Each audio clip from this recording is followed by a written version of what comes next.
A lot of this isn't going to make sense to you, and I'm sorry about that. I'm just going to start at the beginning, with the house.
I lived here until I was 11, but I wasn't allowed inside half the rooms.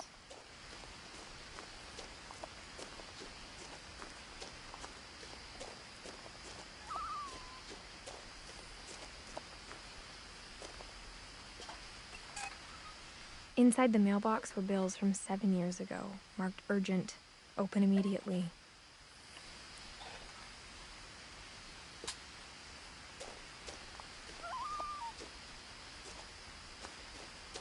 I hadn't been back since my brother Lewis's funeral.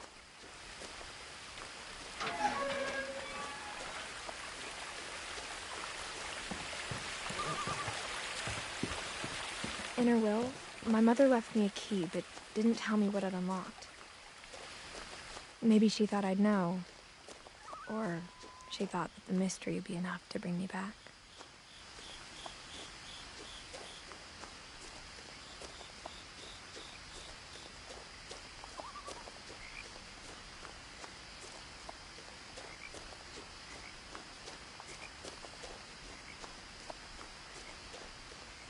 No one had driven this way in a long time, but I saw a few hoof prints.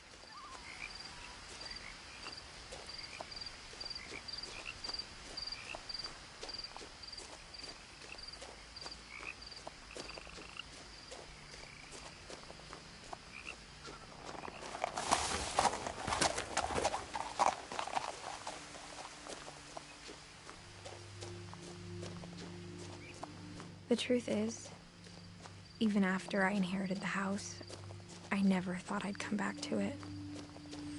But now I had questions about my family that only the house knew the answers to.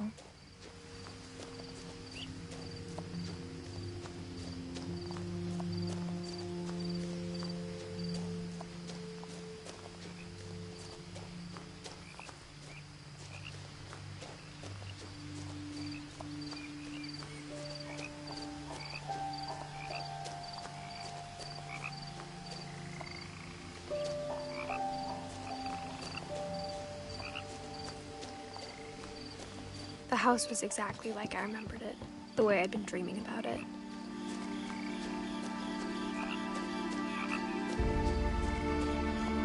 As a child, the house made me uncomfortable in a way I couldn't put into words.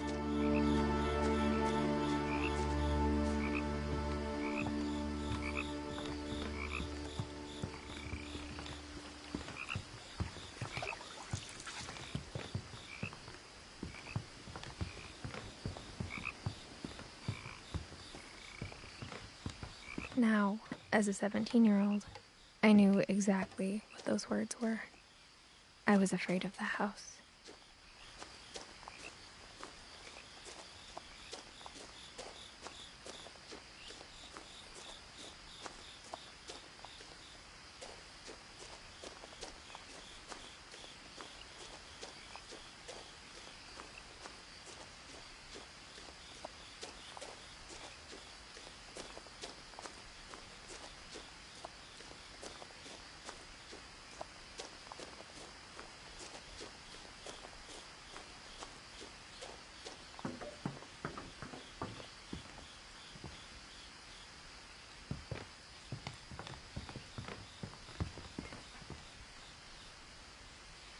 I hoped the key might unlock the front door. It didn't.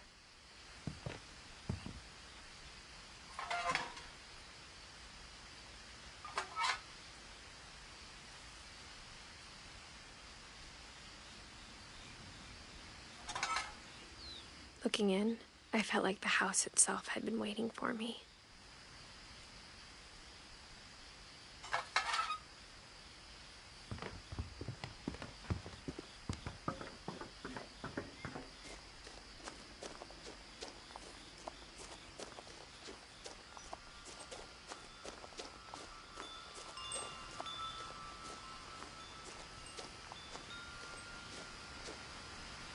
The house felt like it had always been here.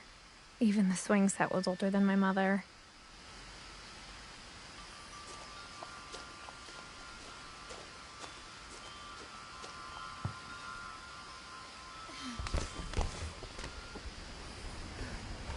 Crawling through the doggy door used to be a lot easier when I was 11. The power had been turned off the night we left.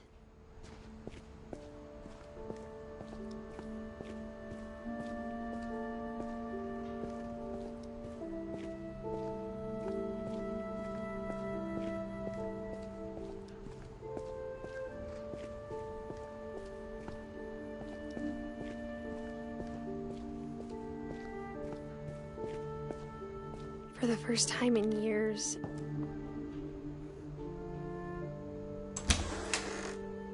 I felt like I was home.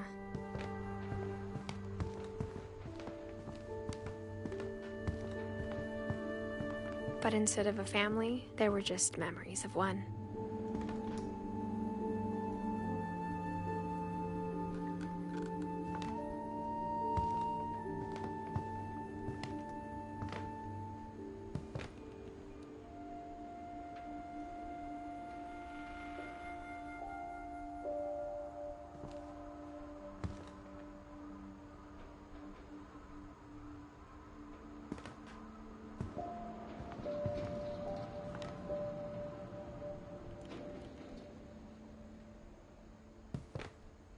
Like how only one restaurant would deliver to our house, so we had Chinese a lot.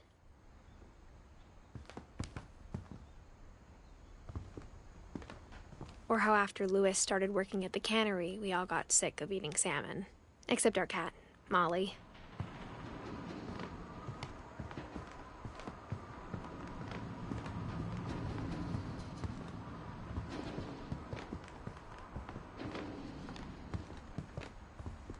Nothing in the house looked abnormal. There was just too much of it, like a smile with too many teeth.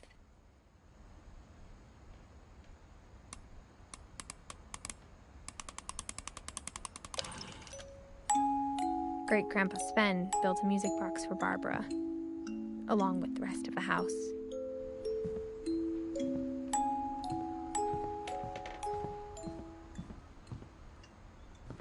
A lot of things got left behind in the whirlwind of that last night.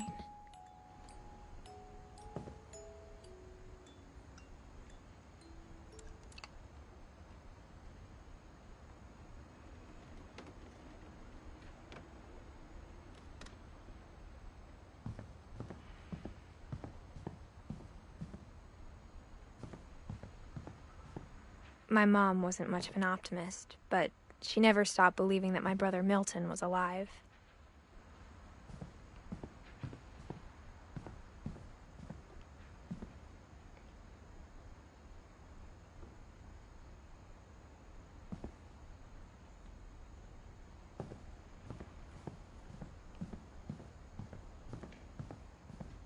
Mom always told me to stay out of the basement, so I wasn't too surprised when the key didn't fit. Even the fireplace had a story. Edie told me the bricks came from the original house, after it sank.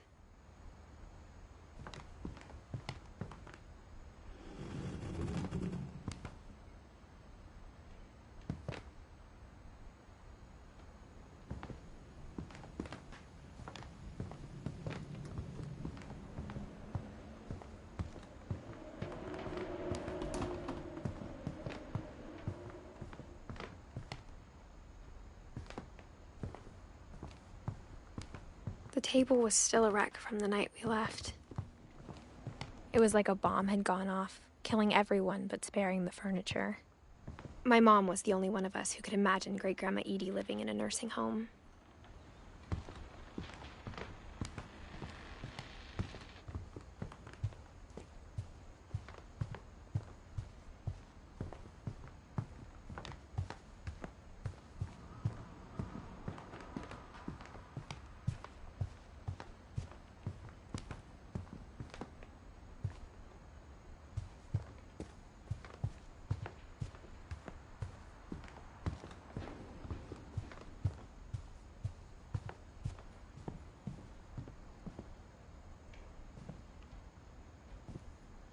After Milton disappeared, Mom sealed up all the bedrooms. Then Edie retaliated and drilled peepholes. I spent a lot of time playing in Great Uncle Walter's room. I think my mom sometimes regretted not sealing it up.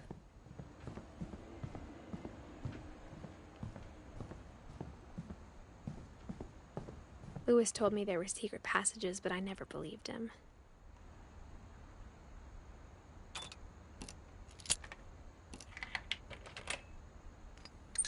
Turns out, my mom was really good at keeping secrets.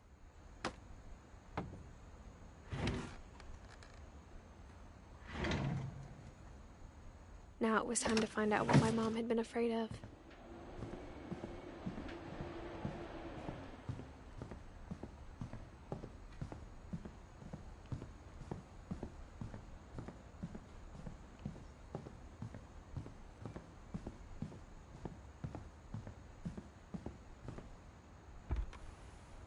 My Grandpa Sam spent 7 years sharing a room with his dead brother, Calvin.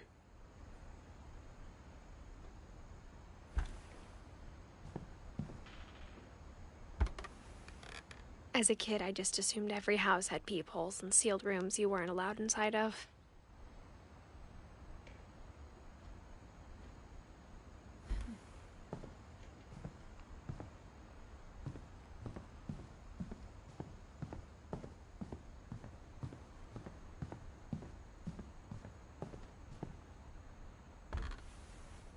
Barbara was a child star for 2 years, until America grew out of it.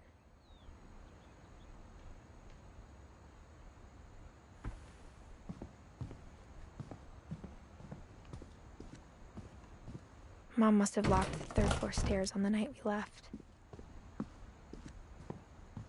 Edie's father, Odin, built the original house.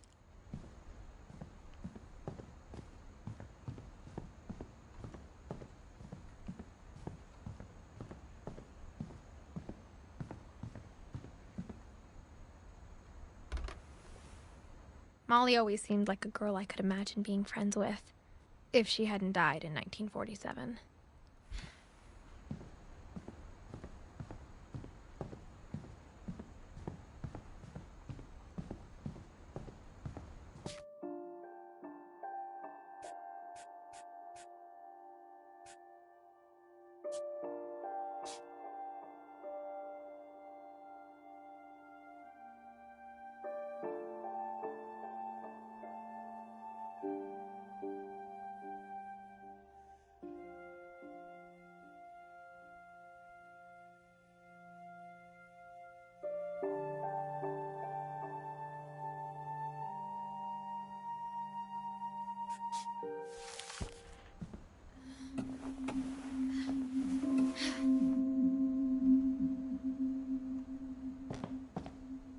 From the paintings on the wall, it was clear my brother Milton had been here before me. Reading this, maybe it sounds like I had a plan. But I had no idea what was behind that door.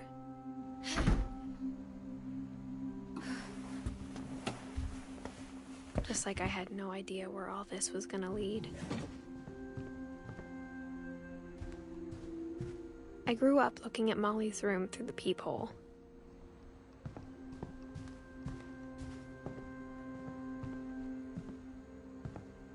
I got the sense Edie had spent a lot of time here.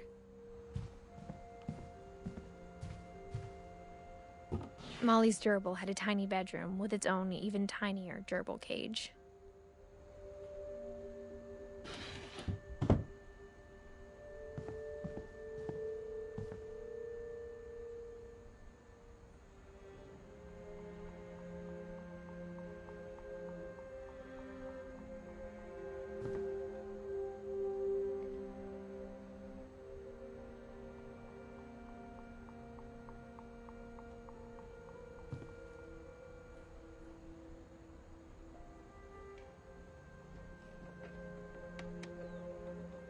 Being inside for the first time, I felt like I'd stepped behind a painting.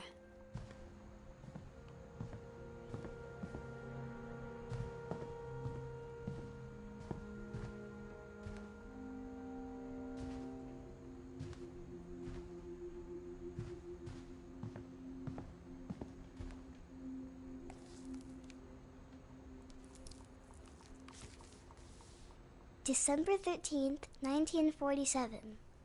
Dear Diary, I'll be gone soon, but I wanted to tell somebody about what's gonna happen. It started when Mom sent me to bed without dinner. I woke up and I was starving, so I looked around for something to eat. The gerbil food was dry, but I didn't mind it.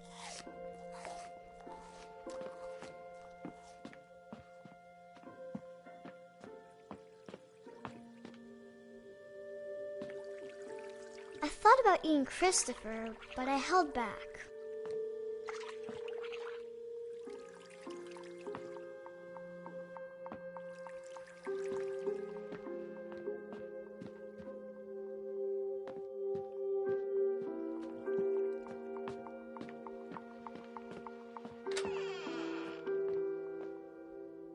I kept eating and eating.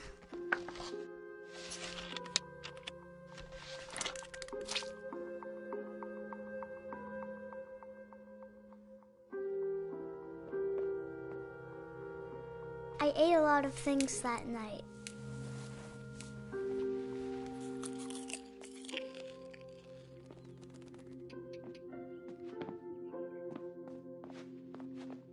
Then I heard chirping outside my window.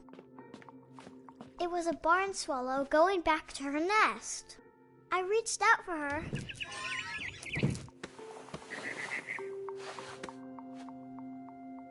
And suddenly, I was a cat.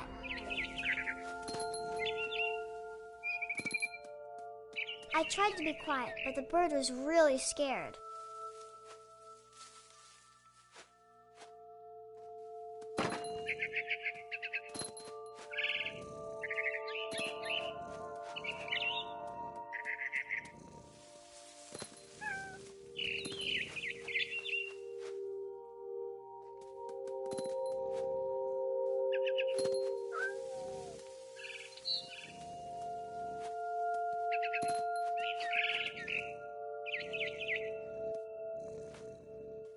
I jumped and I almost got her.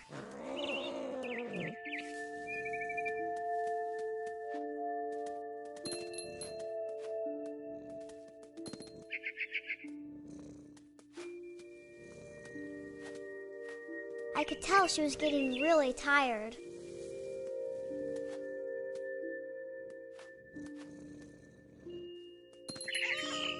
Now I was up in the big tree. I promised Dad I wouldn't climb it anymore. All I cared about was eating that mama bird.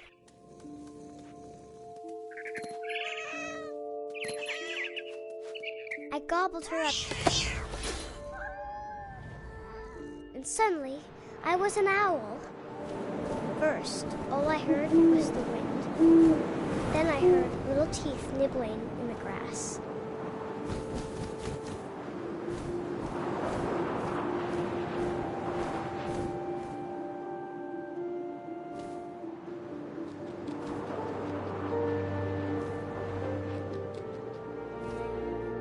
Rabbits.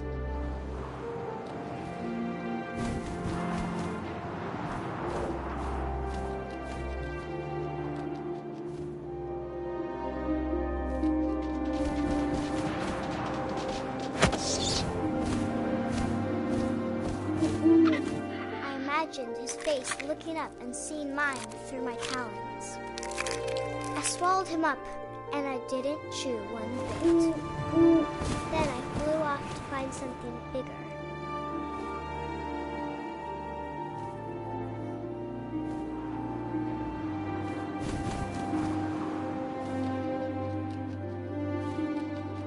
A mama rabbit.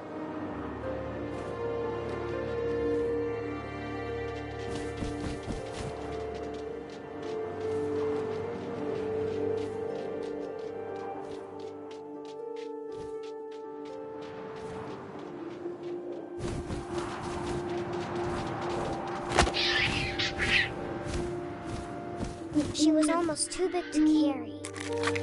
I started choking, but I couldn't stop eating.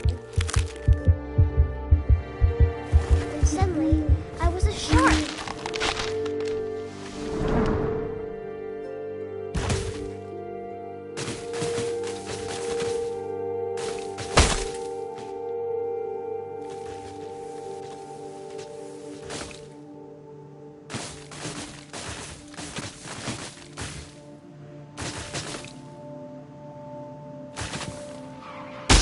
I rolled off a cliff and into the ocean. Now, I was hungrier than ever.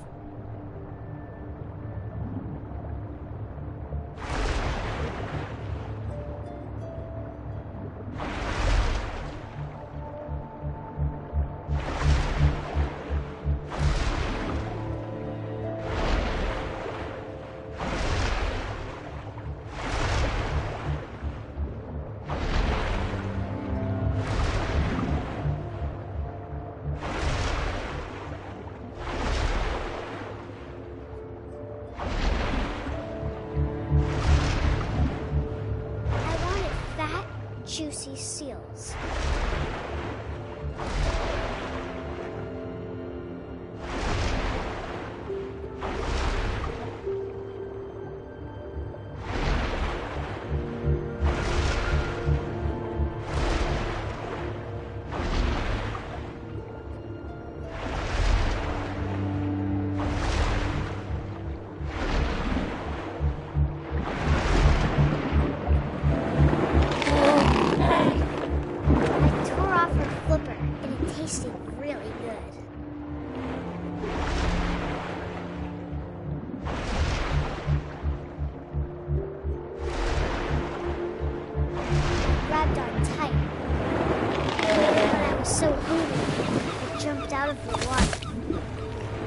Opened my eyes, everything had changed.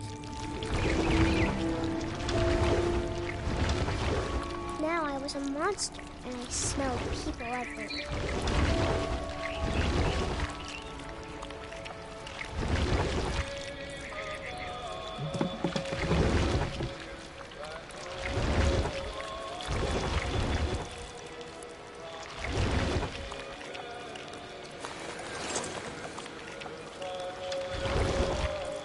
I was big, but I moved real quiet. Yeah! Ah!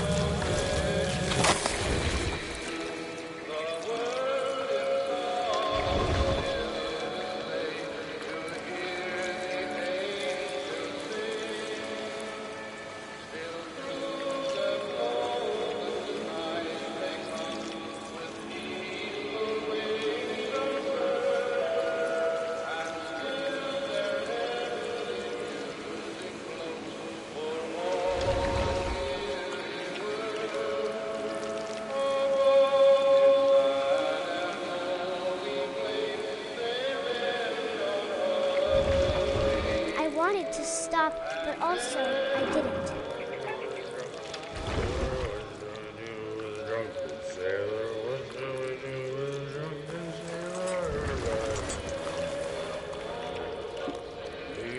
Belly with a rusty razor, his belly with a rusty razor, his belly with a rusty razor. What shall we do with a drunken sailor? What shall we do with a drunken sailor? What shall we do with a drunken sailor? After the last passenger, I was still hungry.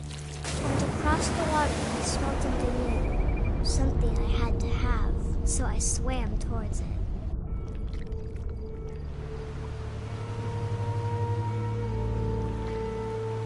I slithered onto the sand, and the good smell went into an old pipe.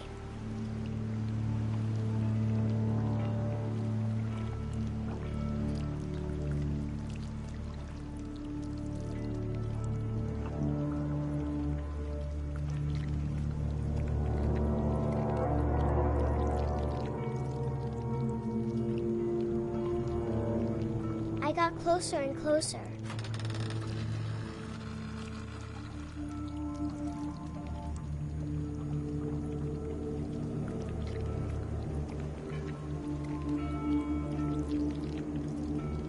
All of my stomach started growling. And suddenly, I was me again. I held my breath for a long time, but I couldn't hear anything. I think it's waiting for me to fall asleep. But it's not going to wait much longer. It needs to feed, and we both know I will be delicious.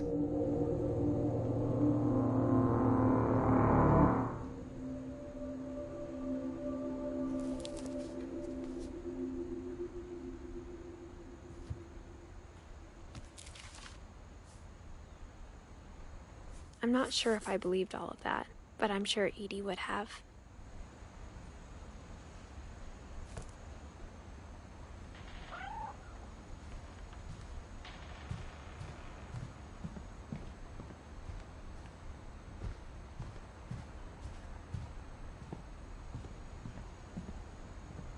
I can't describe it, but I felt like some part of Molly was still here.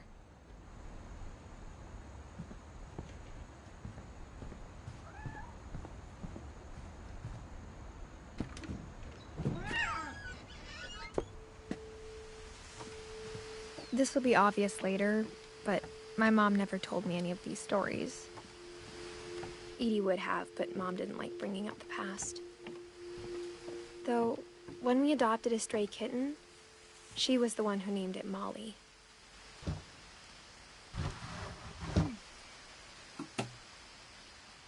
I spent a lot of time in Great-Grandma Edie's room. Her room was like a museum. For 500 years, the Finches have been famous throughout Norway for their fortune and misfortune.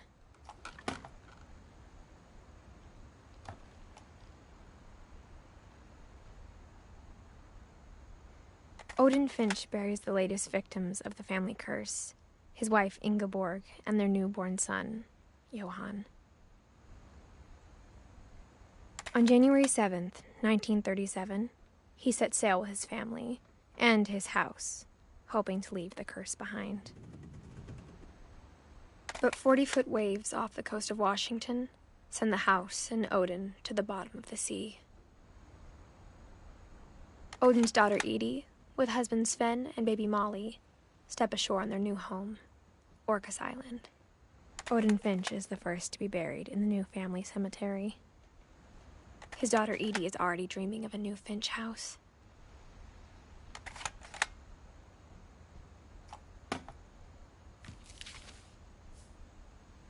Whatever's wrong with this family, it goes back a long ways.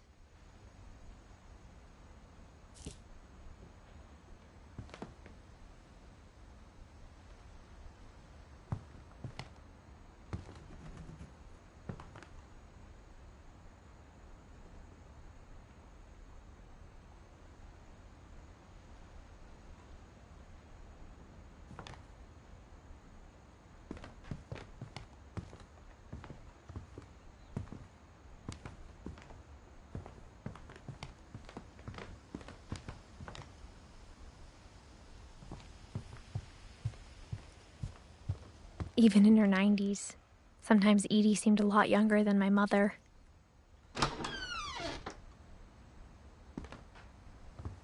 When Edie told people Sven was killed by a dragon, she could also have said he was building a dragon-shaped slide that collapsed. She could have, but she didn't.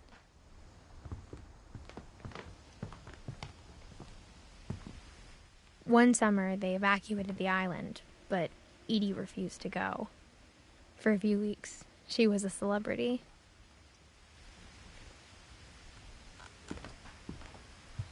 Edie gave a big interview about a mole man living under the Finch house. My mom was furious. I hadn't thought of myself as Edith Jr. for a long, long time.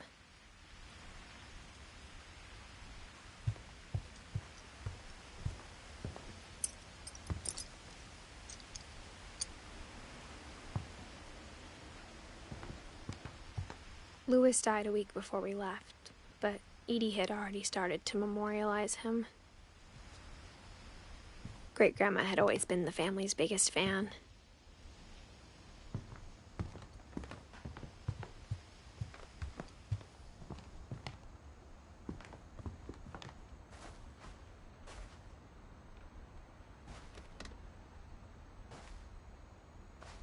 The only trace Grandpa Sam's first wife, Kay, left on the house was the pink bathroom. It was a pretty big trace.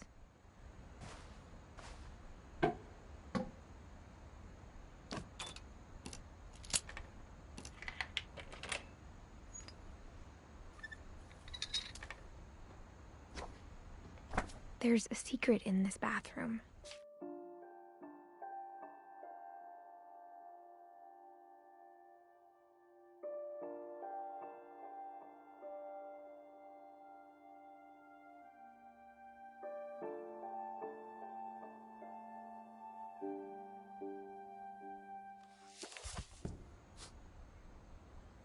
It's in the last place you would look. It isn't in the cupboard.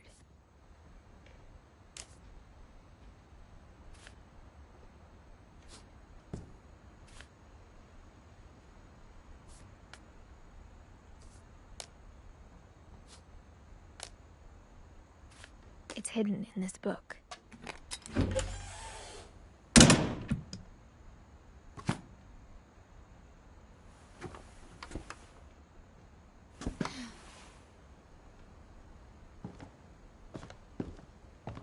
Sven gave Sam an old camera he'd refurbished. He never put it down.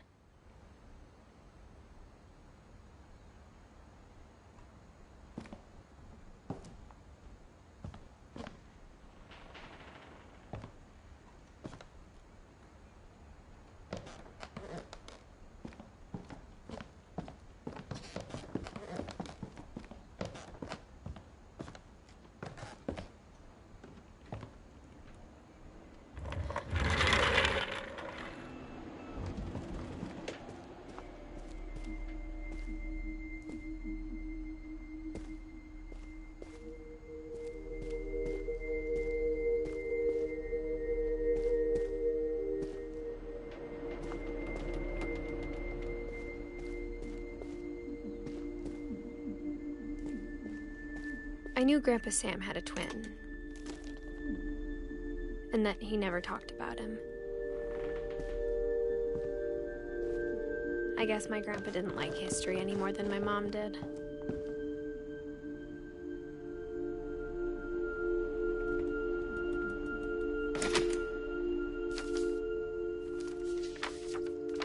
How I Want to Remember My Brother by Sam Finch.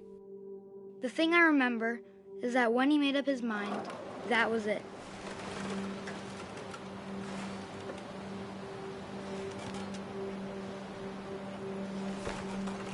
My brother said he'd die before he ate another mushroom, and he did.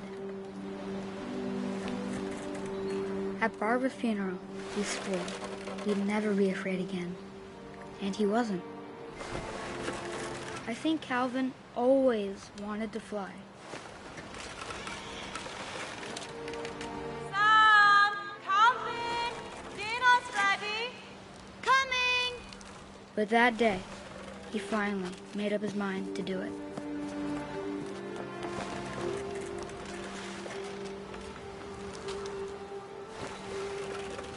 I told him going around was impossible. Maybe if I hadn't said that. Calvin, I'm not Maybe if the wind hadn't picked up.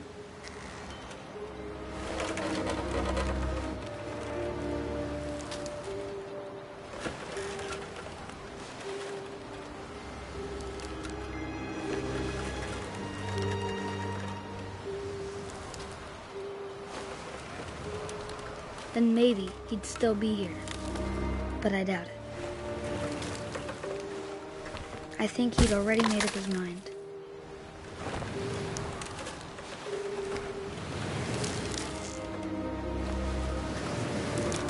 That's what I want to remember about my brother.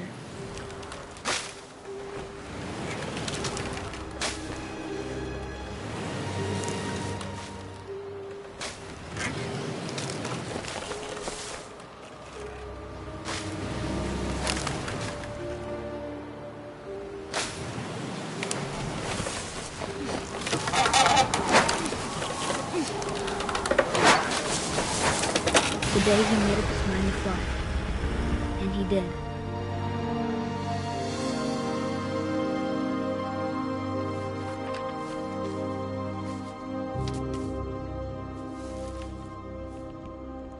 Calvin's story felt strangely familiar.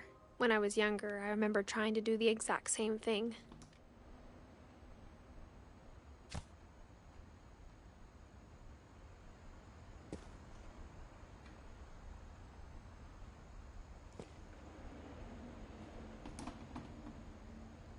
After the funeral, Edie roped off Calvin's half of the room.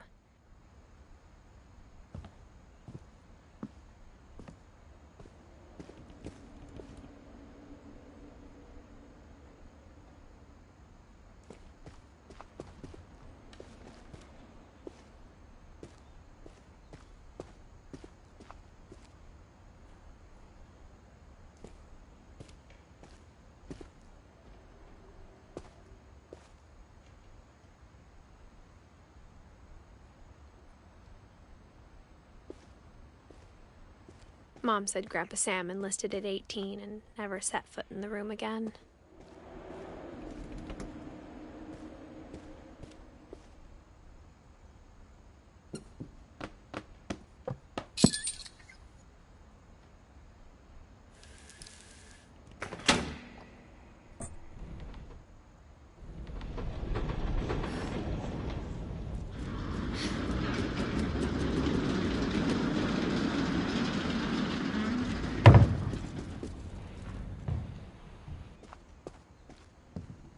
The passages were a pretty tight fit. They'd obviously been built for smaller hands and bellies.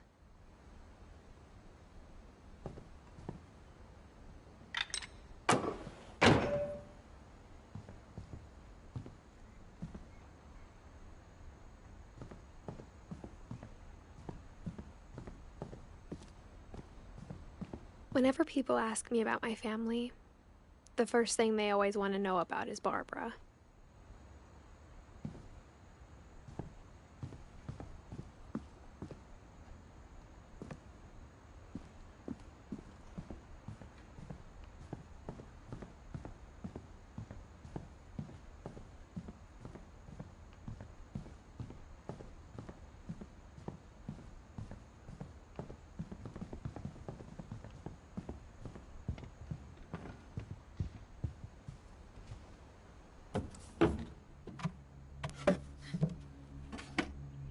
Growing up, I always thought of Barbara as a child star.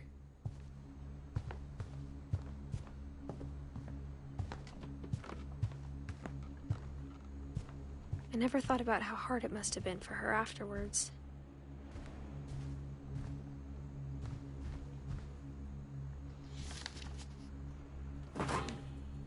Of all the stories people wrote about Barbara's death, I'm surprised Edie saved this one.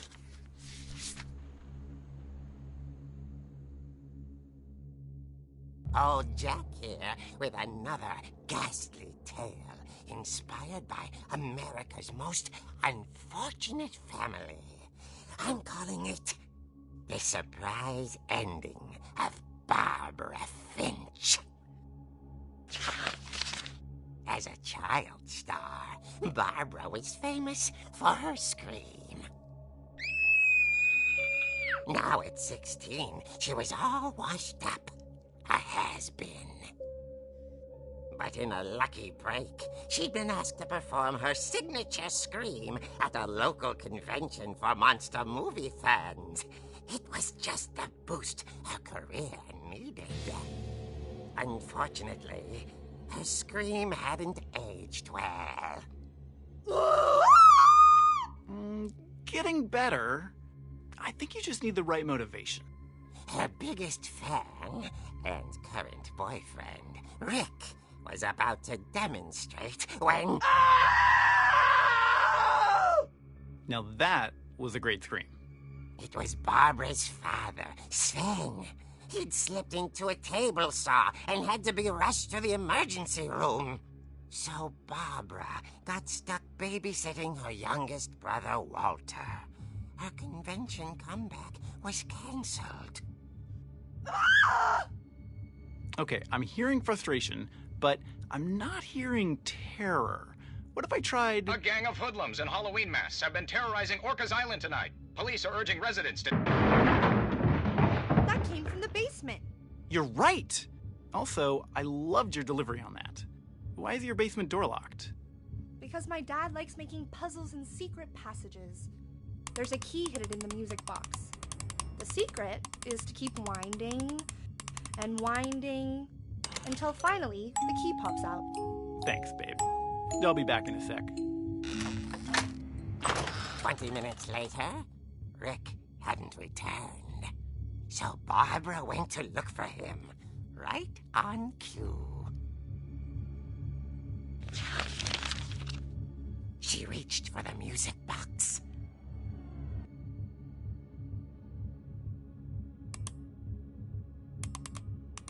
And as she wound the key, she listened for Rick, but the house was silent.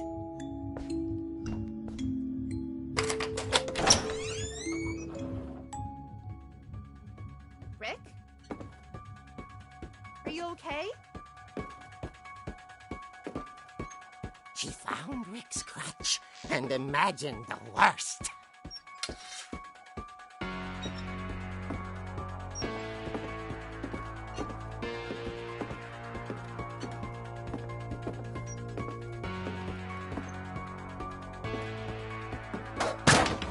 The gang's leader is the infamous Hookman killer, Dr. Carl Hamill, who impaled and then ate his family 10 years ago tonight.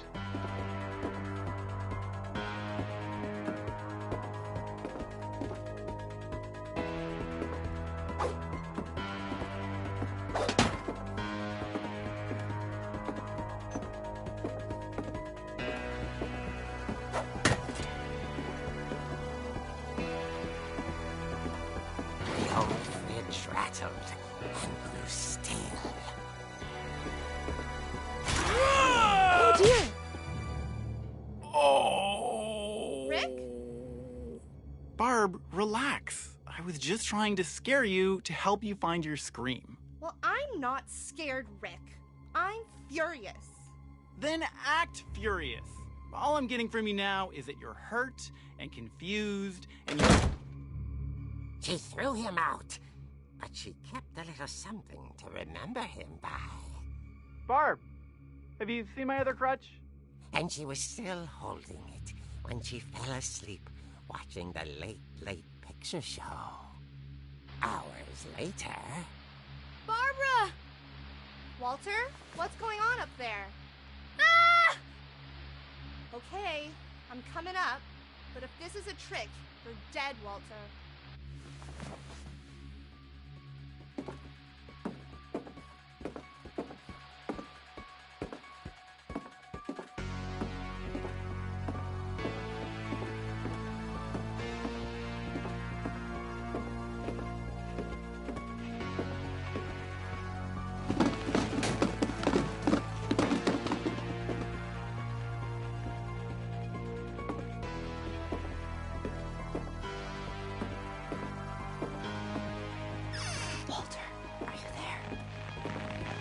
Walter had vanished, but his bedside radio was still on.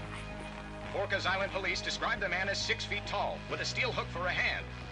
Residents are urged to lock all doors and windows and notify the police of any suspicious activity. Barbara turned, saw the hookman, and was speechless. He was quite smashing. And the only was, he couldn't get enough of Barbara. Okay, Barbara. There's gotta be another way out of here.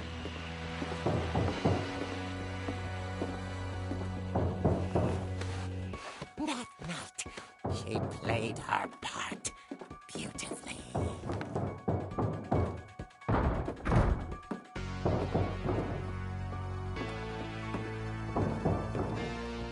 She thought about abandoning Walter, but just couldn't do it.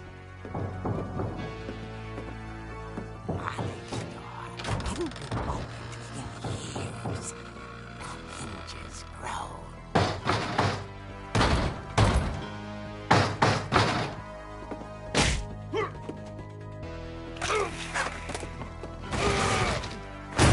He wasn't moving, but she sensed the story might not be over yet.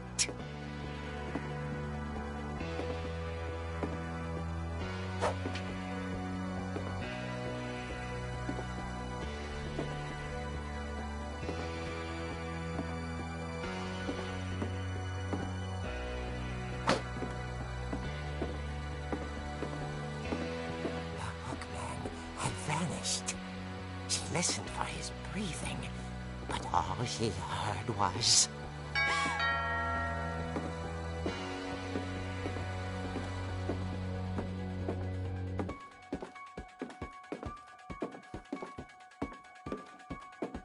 At the door, she heard whispering.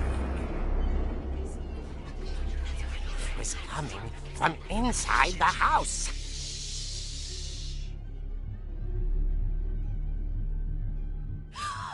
Oh dear.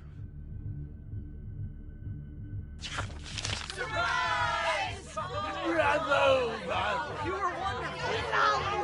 The monsters had come to surprise her. For Barbara, it was a dream come true. Then she saw what kind of monsters they were, and she realized what was about to happen. She was going to be famous. And with her final breath, Barbara Finch gave the performance of her life.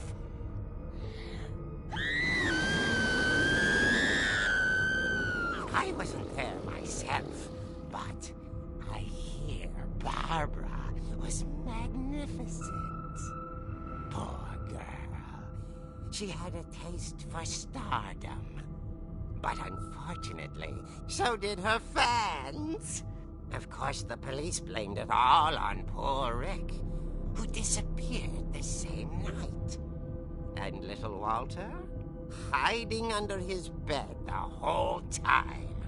He took it all pretty hard, but that's another story. As for Barbara, tucked inside the music box is all they ever found of her. Her ear. Now that's what I call a real eerie tale.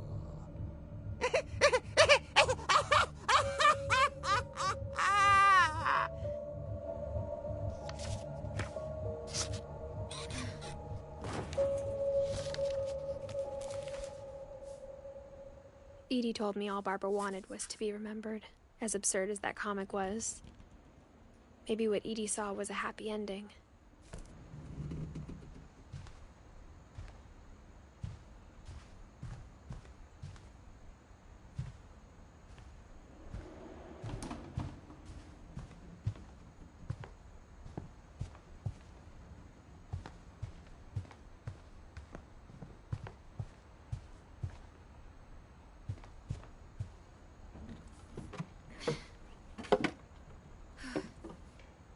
I guess now I know why Mom didn't like me playing with the music box.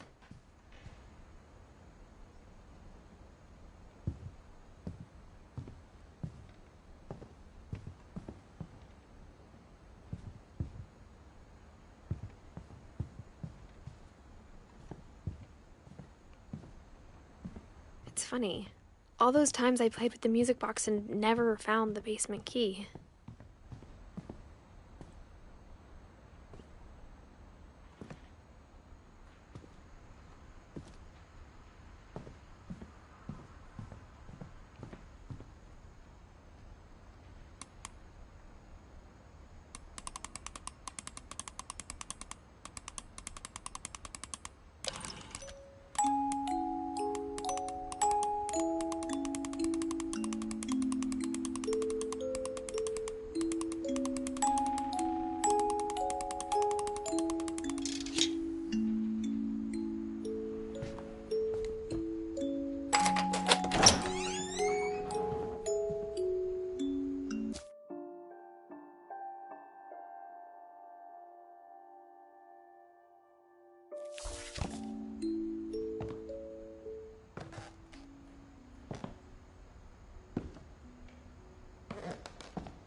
Mom said the basement was off limits, unless I wanted another tetanus shot.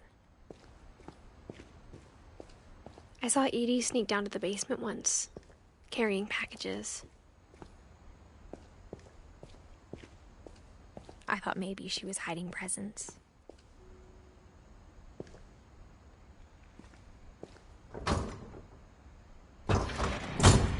It turned out she was hiding a lot more than that.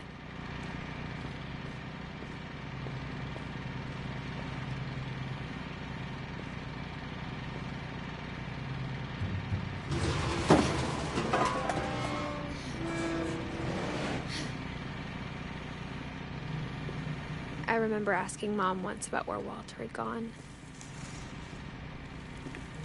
She said after Barbara died, he got as far away as he could. If there's a pattern in all these stories,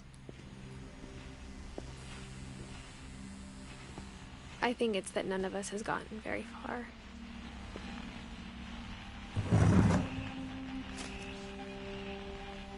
Goodbye, everyone. I can't believe I've been down here for 30 years. On that first day, after the shaking started, I didn't think I'd survive a week.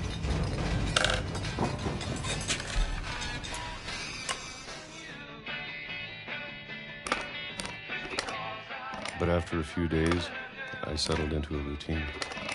That's what kept me sane. Having a schedule, living for today. I always expected to be dead tomorrow. But if you wait long enough, you get used to anything.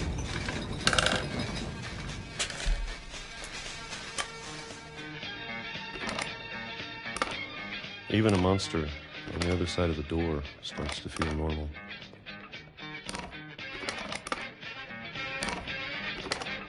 Almost friendly.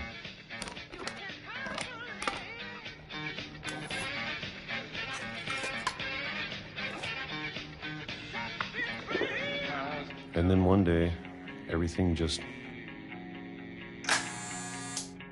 stopped.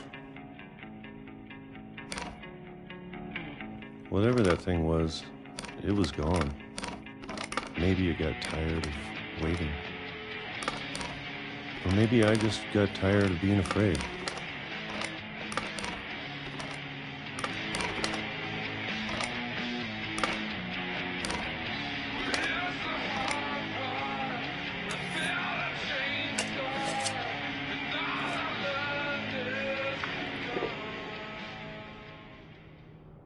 It's been a week now, the longest in 30 years. I'm done waiting. I have to leave. Well, I still can.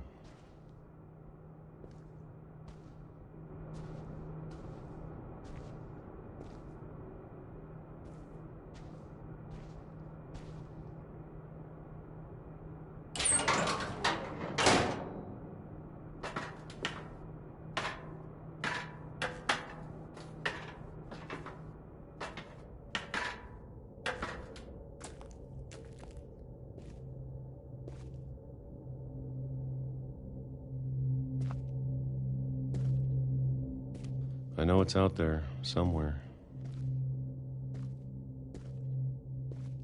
Whatever killed Barbara and Molly and Calvin. Maybe this is all a mistake. But I need to stop living the same day, even if it kills me. Whatever's out there, I want you to know I'm ready for it. I'm going to appreciate all of it, especially the food. I don't mind if I only have a year left, or a month, or a single week. I'd be happy with one long day. I can already imagine the sun on my face.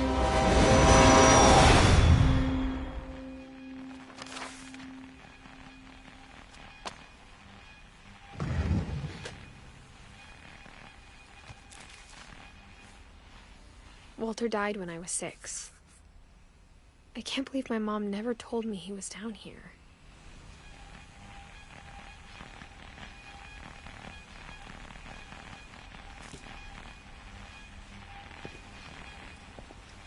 I'm sure my mom was trying to protect me.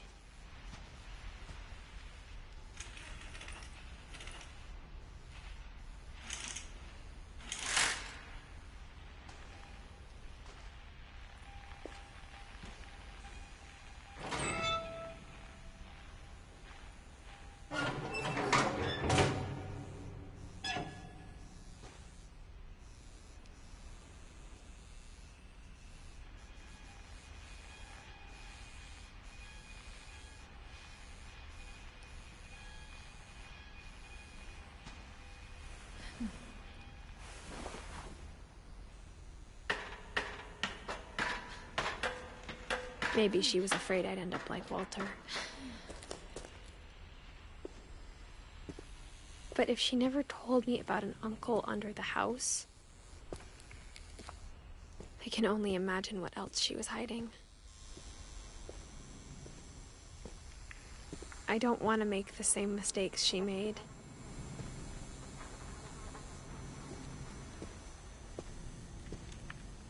Trying to bury something that's still alive.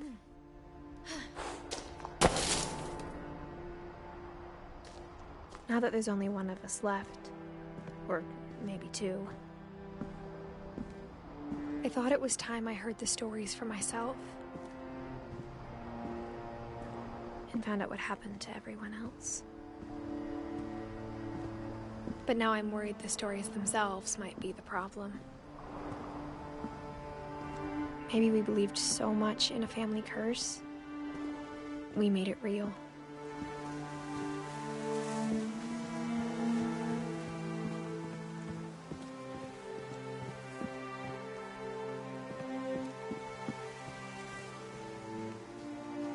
I don't know if I should even be writing this.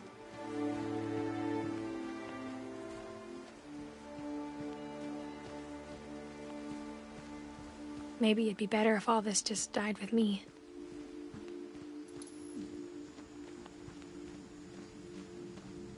But I thought you should know about your family.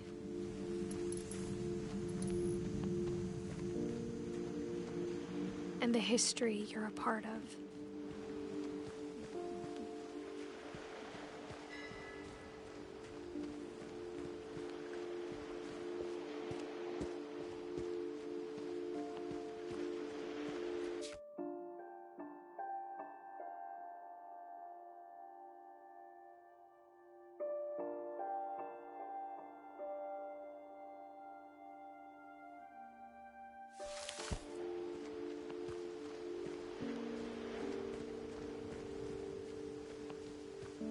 Though to be honest, I feel as lost as you probably do right now.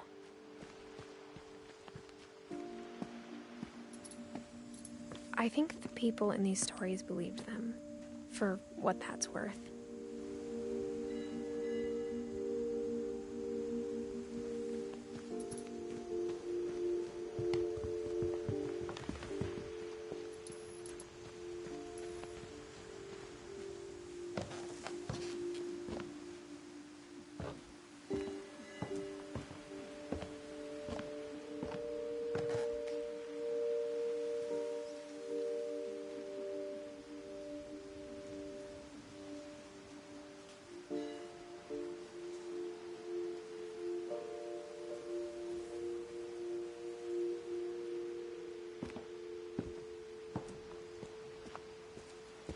And when you look at the house, that history of imagination and stubbornness and madness, any of it seems possible.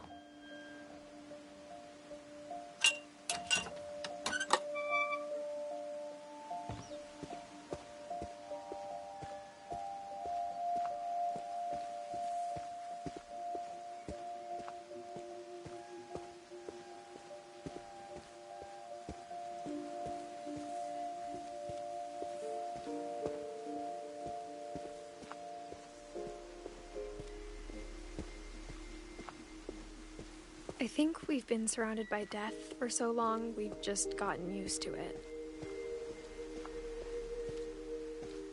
What kind of family finishes building a cemetery before starting the house?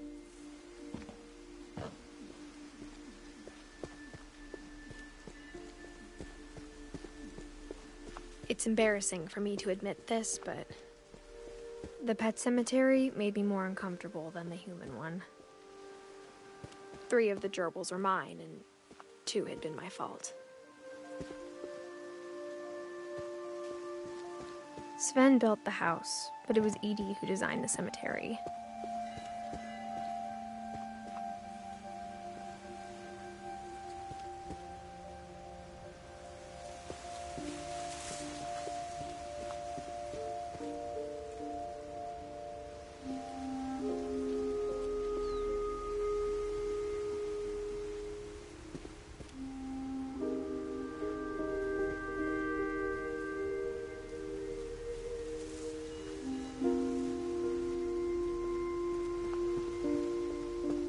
I'm sure Odin's monument had been Edie's idea. My mom was always trying to move on, but for Edie, the past never went away.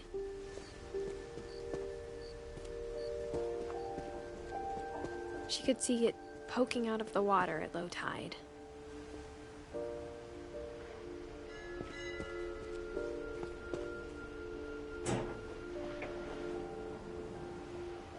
Edie said she dreamed about the old house every night.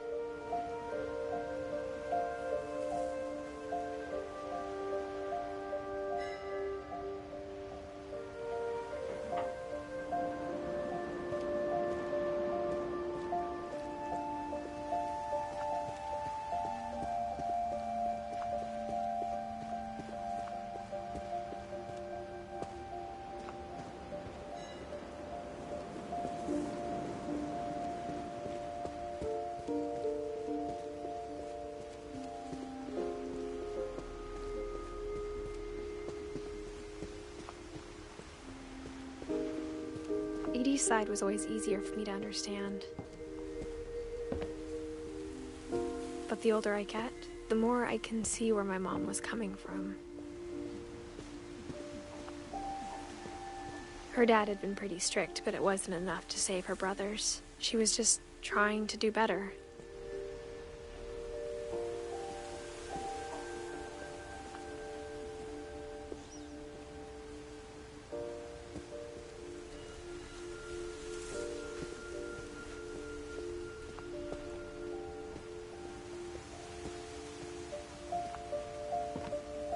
She lost 2 of her brothers, just like I did. I get why she tried so hard to protect us.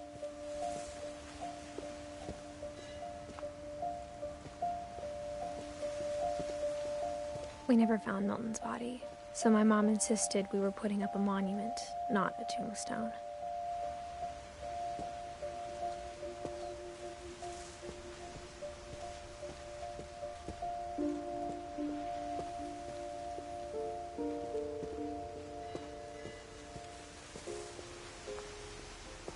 There's so many things I wish I could ask my mom now. Part of me thinks this is what she wanted all along. For me to come back someday and find everything out for myself.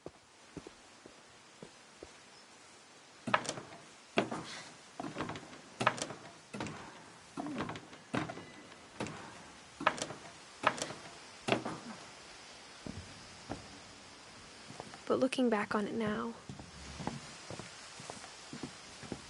if she told me there was going to be so much climbing, I never would have come when I was 22 weeks pregnant.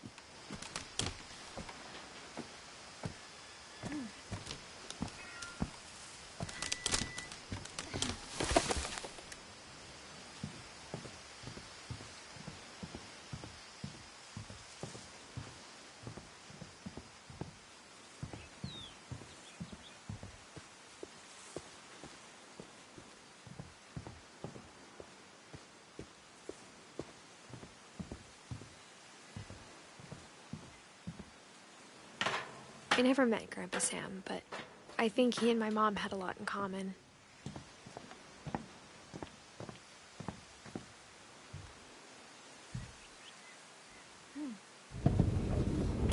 They were both pretty intense.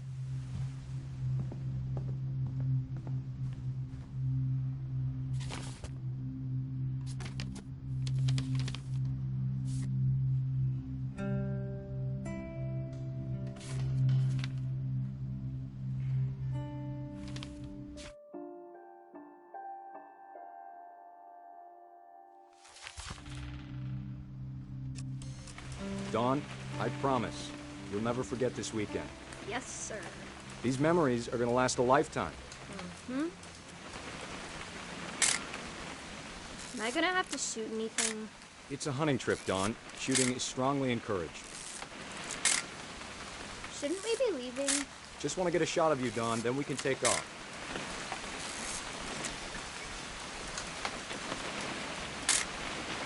I'm over here, Dad.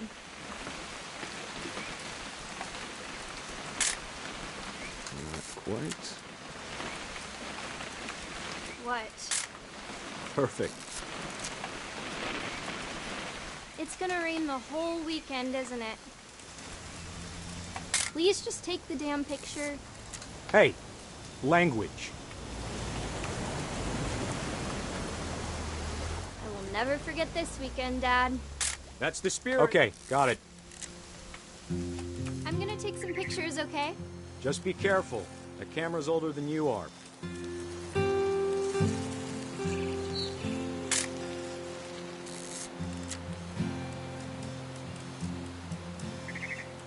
You're right, Dad. It's starting to clear up. Still freezing, though.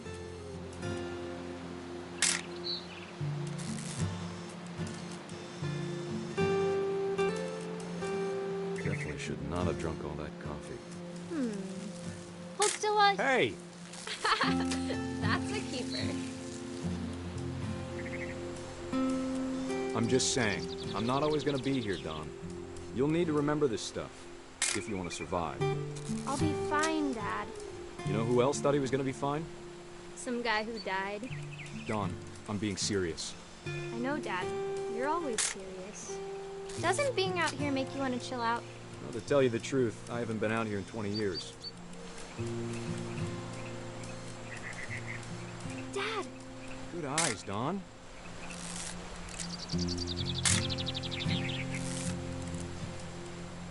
Before you take the shot, let me get a picture of you.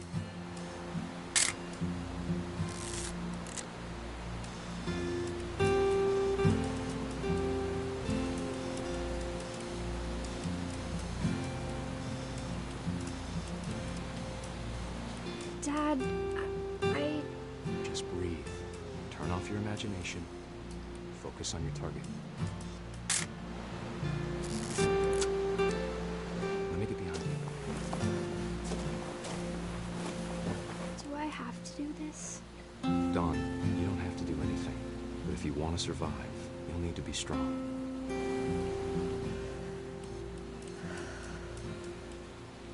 Now keep yourself squared up. Great shot, Dawn!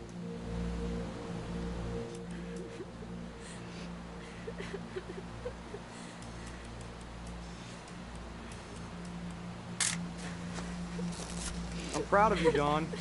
Always remember that, okay?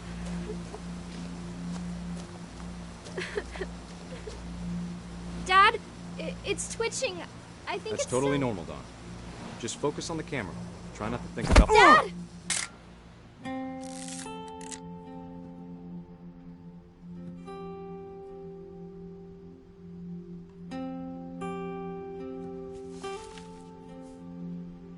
Of all these stories, that's the one I wish most that my mom had told me.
can't imagine my mom ever writing poetry, and yet...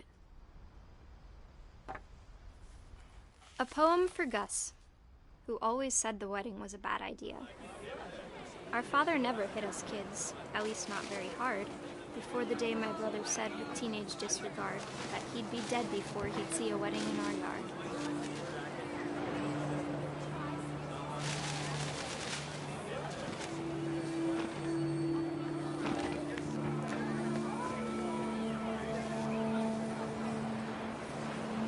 My father made him come, of course, but Gus stood far apart, just flew his kite and bottled up the storm inside his heart.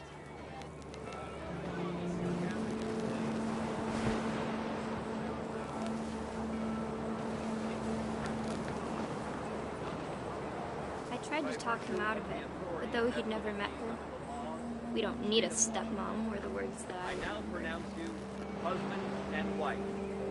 Make this the bride.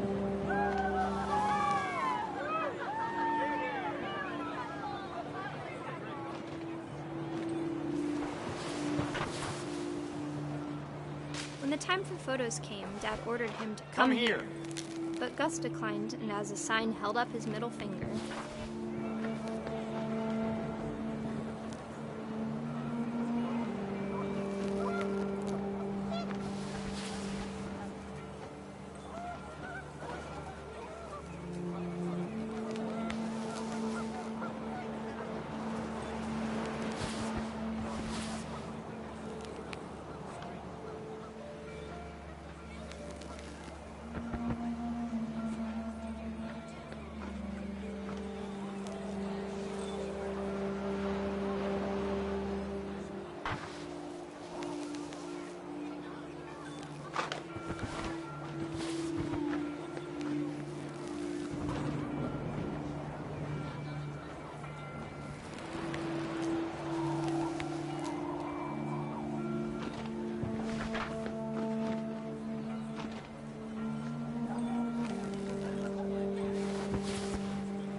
The wind picked up, and panicked geese appeared and quickly went. But all the humans did that day was go inside the tent.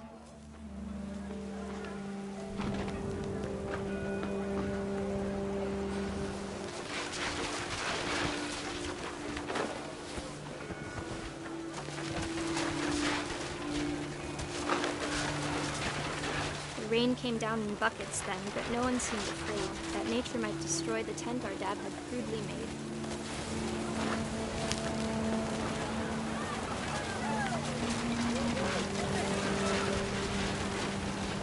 Thunder sounded much too close and full of angry power. But all my father said to this was, "Make the music louder."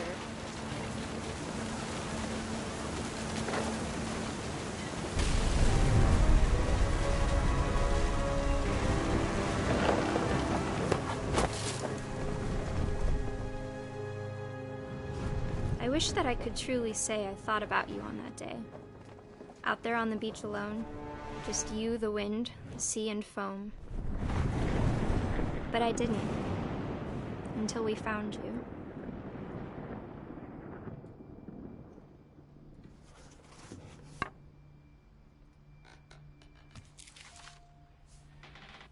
She never talked about him, but Mom told me once if I was a boy, they were going to name me Gus.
My mom moved up to the loft after her brothers died.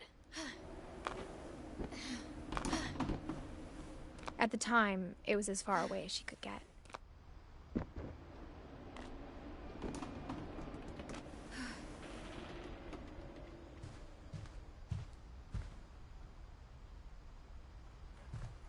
She spent a summer building houses in Calcutta, where she met my dad, Sanjay.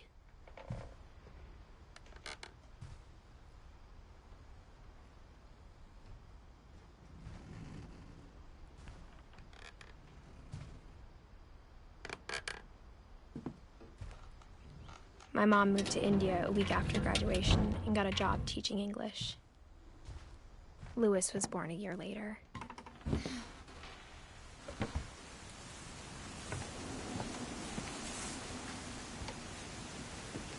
When my dad died, I don't think Mom knew where else to go. I'm sure Edie was happy to have her back. The house had to get a little bigger, but Edie was used to that.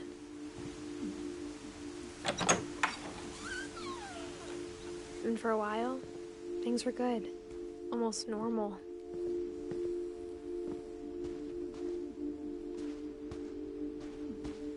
But it didn't last.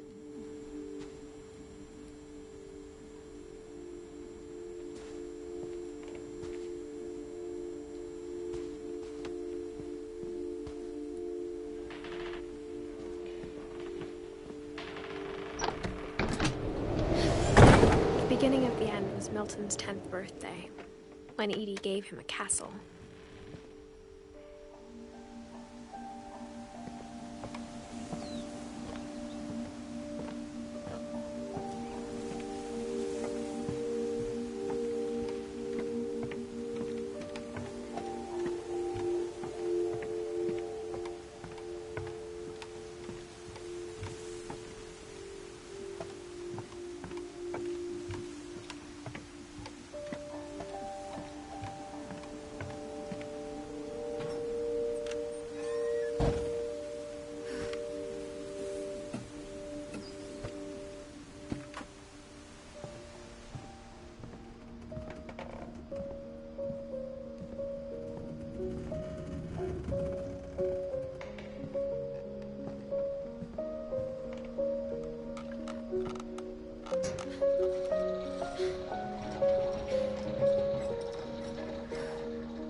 Milton Finch in The Magic Paintbrush.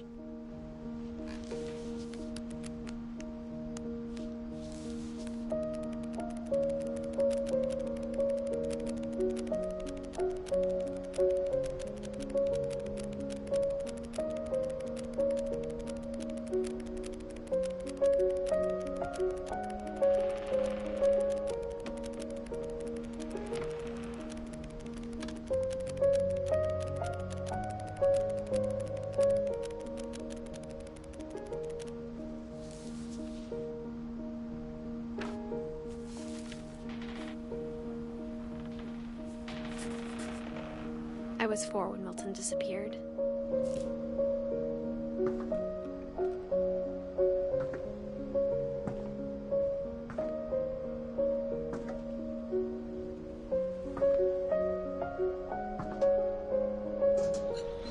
Mom spent months searching for my brother. Then she sealed the doors.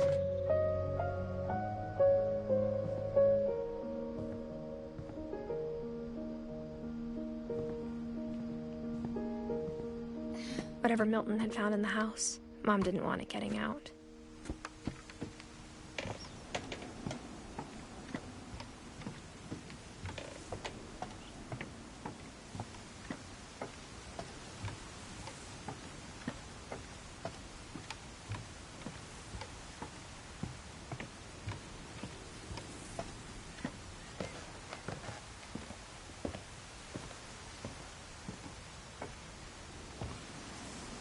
Mom definitely blamed Edie, but I think Louis blamed himself.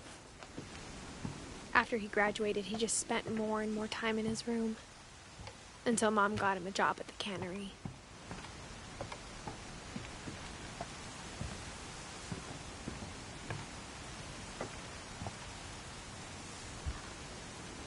Everyone always told me to stay out of Lewis's room. Except Lewis.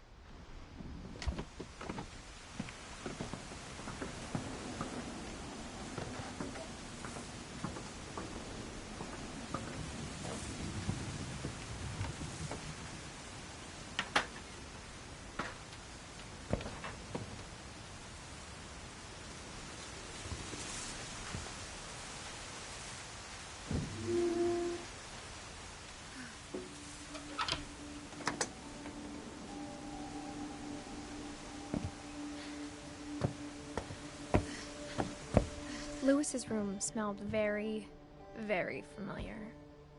That part of him lived on.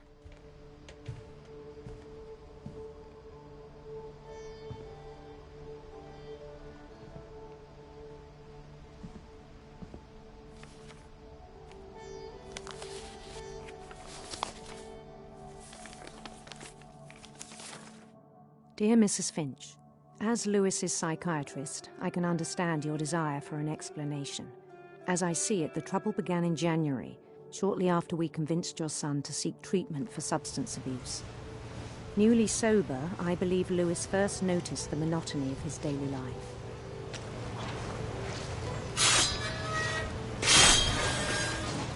He kept working at the cannery, but he withdrew part of himself. In our sessions, I saw the same behavior. His mind began to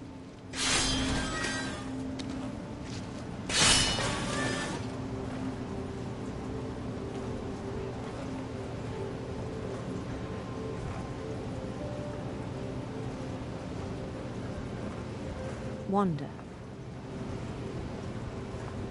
I asked him to describe it. He said he started small, imagining a labyrinth. He'd feel his way about.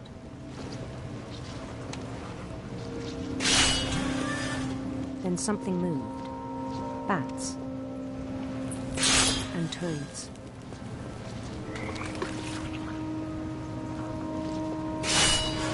And things that have not names. He knew it was all in his head, but he took it very seriously.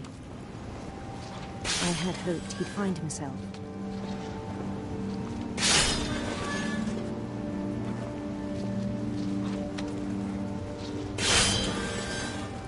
But he found something more. I worried about him then, daydreaming at the cannery.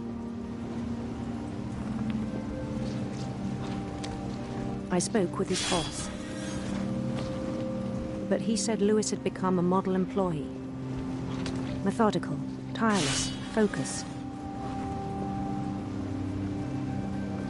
Like a whole new Lewis. So I let him go on.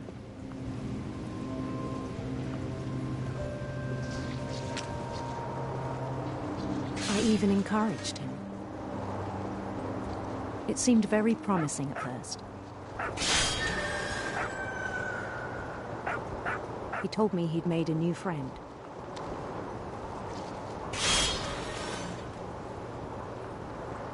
On the edge of a city he named Lewis Topia. He built the city up slowly, brick by brick. Then he made musicians.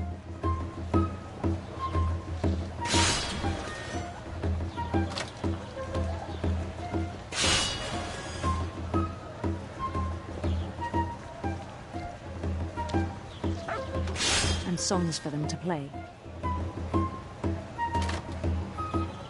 He talked about starting a band. And he was always humming something. Every day his imagination grew stronger.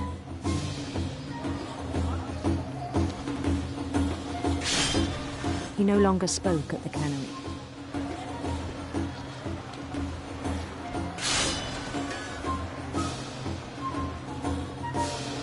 But his chopping was as reliable as ever. Then one day it struck him. all the cheering crowds, even the stones under his feet,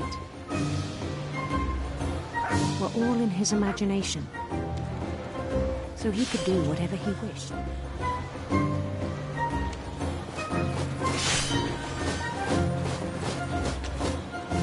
He held an election for mayor, and he won. They begged him to stay, but his mind was already wandering. It became a game for him.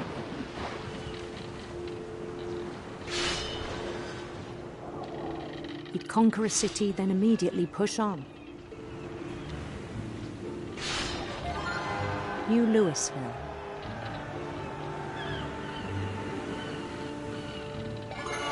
St. Louis. He started drifting away from our reality.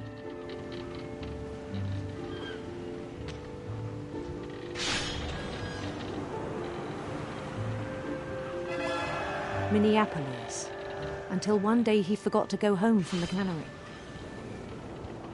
Even as his mother pleaded with him, part of Louis kept sailing on.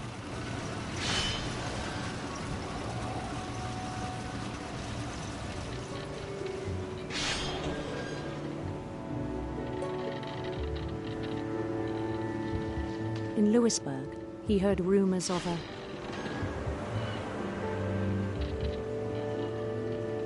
beautiful prince.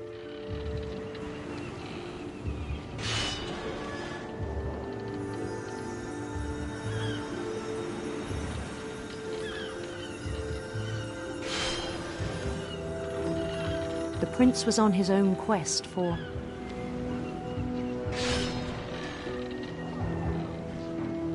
radiant rainbows.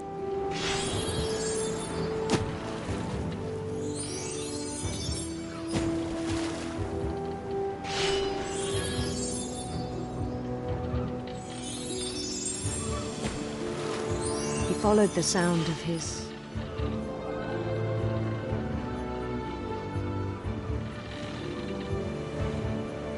electric sitar.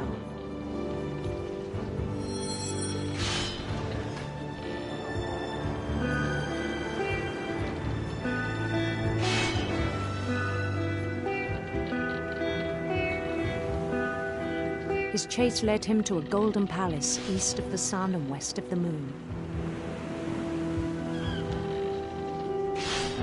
Even then, his logic remained sound. He knew the world was all in his imagination.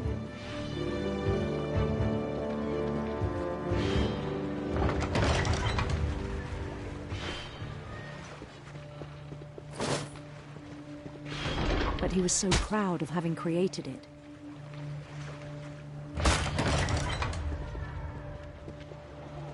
In his own eyes, he'd become something greater than a king.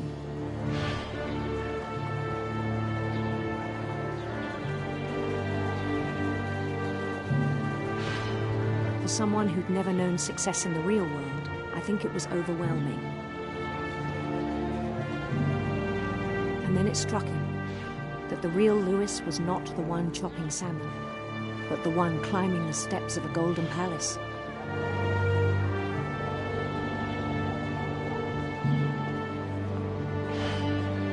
My imagination is as real as my body, he told me.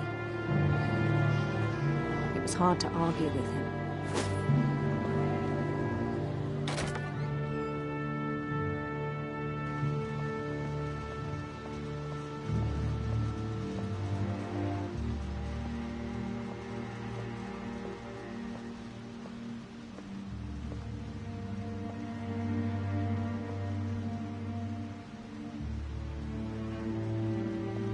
Began to forget the world we know.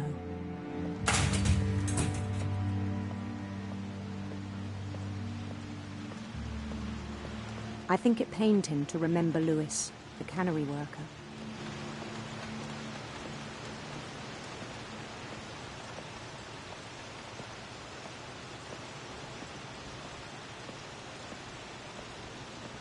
He began to despise the man with a royal contempt.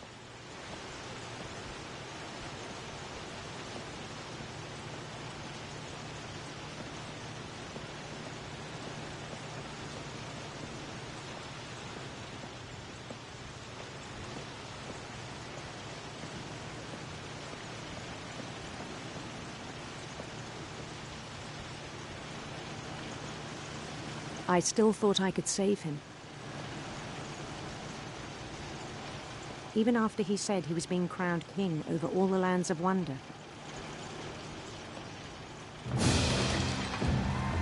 The palace would be packed with his companions.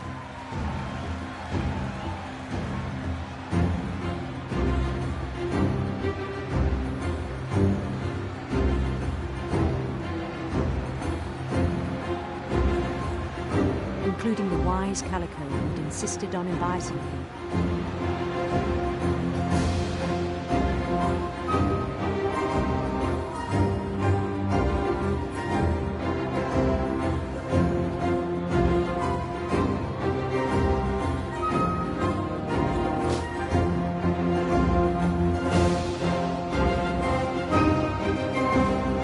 His prince waited, holding his crown.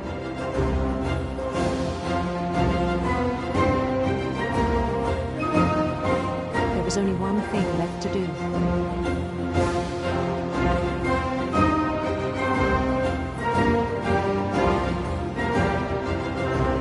Bend down his head.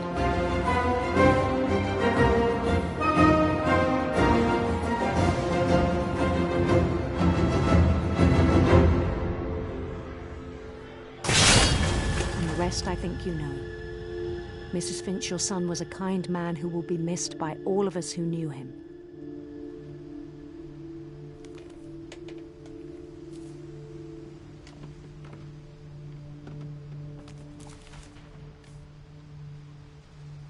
My brother was really cool. I wish you could have met him.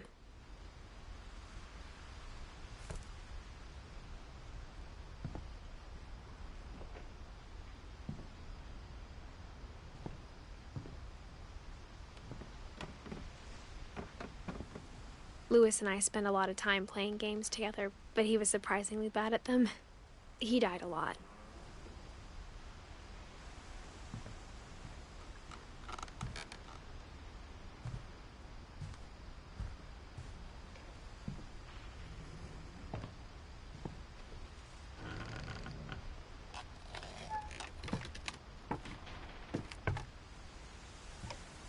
On the way back from Louis's funeral, my mom told me to start packing.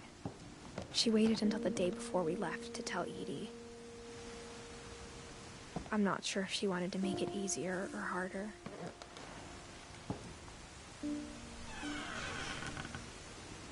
I wish we'd stayed. But I understand why we left.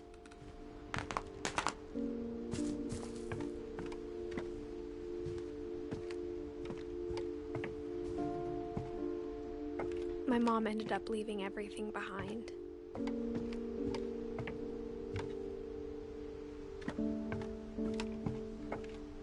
What happened that night had been coming for a long time. Maybe it should have come sooner.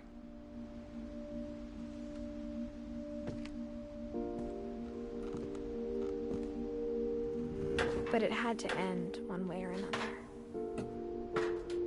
All that's left now is to tell you about that last night.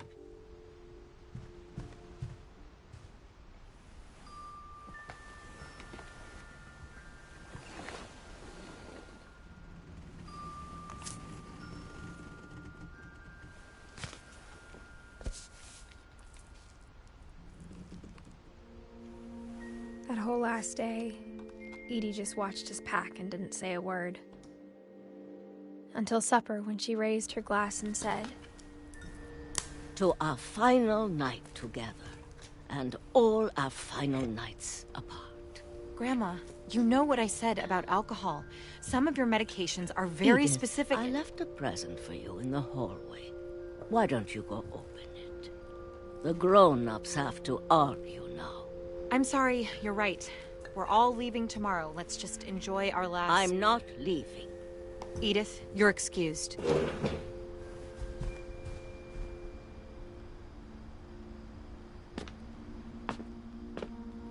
The power had been shut off that morning, but Edie always had plenty of candles.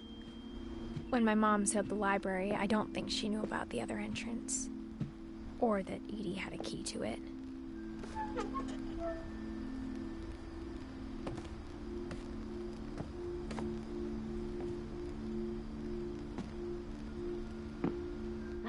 thing you're afraid of isn't going to end when you leave the house.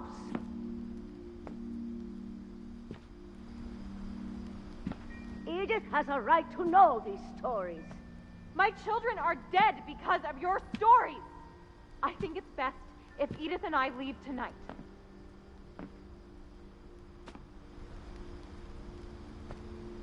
We'll have the nursing home send a van for you in the morning, okay?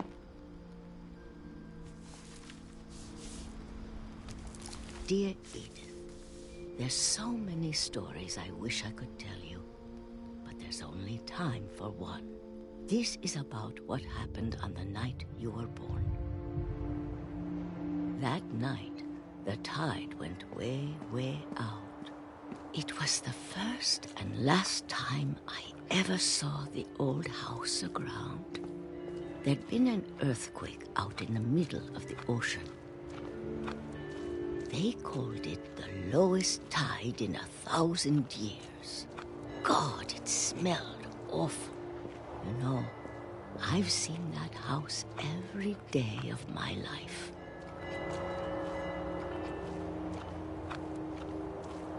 But I never thought I'd go back to it. When the fog rolled in, I lost my way.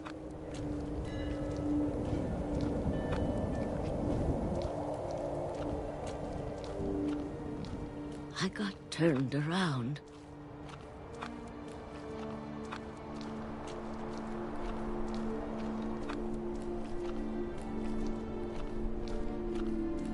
For a while, I wandered.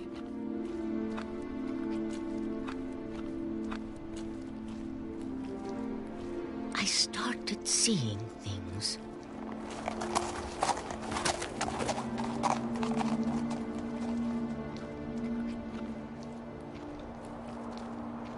Things I'd forgotten had ever existed.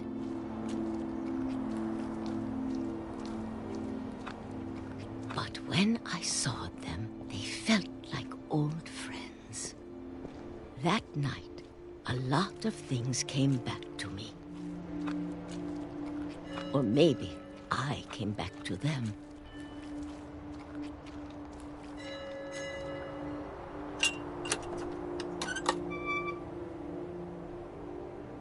Things I can't explain, but that I need you to try and... Edith, what are you doing in here? It's mine. Edith! Mom, you're gonna rip it! Let go! I kicked and screamed, but Mom dragged me to the car. I never saw Great-Grandma Edie again. The next morning, the van came to pick her up, but she was already gone. After that, we moved around a lot.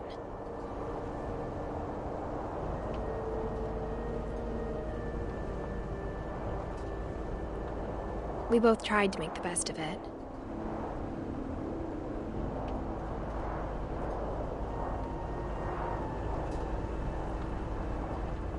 A few years went by.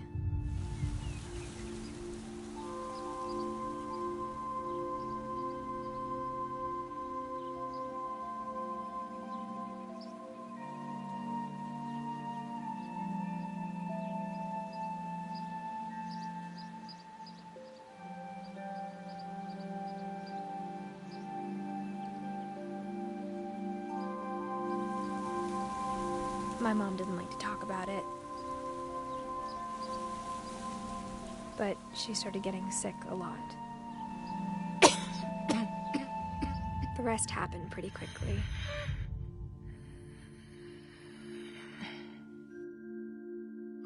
She got better for a while. And then she didn't. And then I was alone.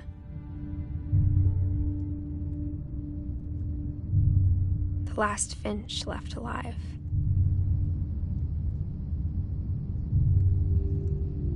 Until I found out about you. I'm still not sure what to tell you about all this.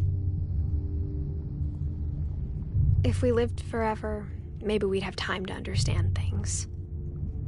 But as it is, I think the best we can do is try to open our eyes. And appreciate how strange and brief all of this is. This journal was supposed to be for you. But now I hope you'll never see it. I just want to meet you and tell you all these stories myself. But I guess if you're reading this now, things didn't work out that way.